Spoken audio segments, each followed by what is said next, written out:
আজকে আমি বানাবো চিকেন পকোড়া। আসসালামু আলাইকুম এভরিওয়ান, তোমরা সবাই কেমন আছো? আশা করি তোমরা সবাই ভালো আছো, আমিও ভালো আছি।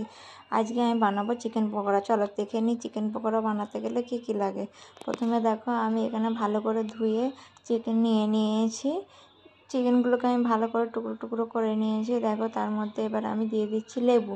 তোমরা ভিনিগার থাকলে ভিনিগারও দিতে পারো, আমি ভিনিগারটা ছিল না সেই জন্য আমি দিয়ে দিয়েছি পাতিলেবু।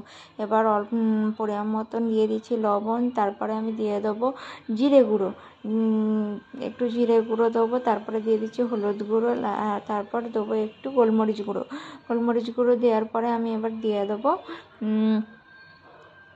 একটু সাদা তেল দেবো 1 চামচ। আর একটু কালার হওয়ার জন্য দেখো আমি দিয়ে দিয়েছি কালার ফুড একটুখানি সামান্য দিয়েছি, বেশি দিন সাদা তেল দিয়ে দিয়েছি। এবার আমি এতে দিয়ে দেবো 2 চামচ কর্নফ্লাওয়ার।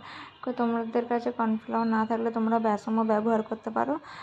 আমি কর্নফ্লাওয়ার দিয়ে দিয়েছি, দিয়ে এটাকে আমি ভালো করে হাতে মেখে নেবো। দেখো ভালো করে মাখবো যাতে মশলাগুলো একটু ভিতরে যায়, সব চিকেনগুলোর সাথে যেন লেগে থাকে। আমি সেইগুলো হাত দিয়ে ভালো করে মশলাগুলোকে মেখে নিচ্ছি। দেখো চিকেনগুলোকে মাখার পরে মশলা দিয়ে মেখে নিলাম। মেখে নেওয়ার পরে এটা আমি ঢাকনা দিয়ে রেখে দেবো 0.5 ঘন্টা থেকে 1 ঘন্টা। তোমাদের কাছে হাতে না টাইম থাকলে তোমরা রেখে দিতে পারো 0.5 ঘন্টার মতন। দেখো 0.5 ঘন্টা রেখে দেওয়ার পরে আমি ওটা আগে থেকে মেখে রেখে দিয়েছিলাম। এদিকে দেখো আমি কড়া বসিয়ে দিয়েছি, কড়াতে আমি তেলও দিয়ে দিয়েছি। তেলটা মোটামুটি গরম হয়ে গেছে। এবার আমি দেখো ঢেকে রাখা চিকেনগুলোকে আমি ফ্রিজ থেকে বার করে নিয়ে এখানে ভাজতেও দিয়ে দিচ্ছি, একটা করে ভাজতে দিয়ে দেবো।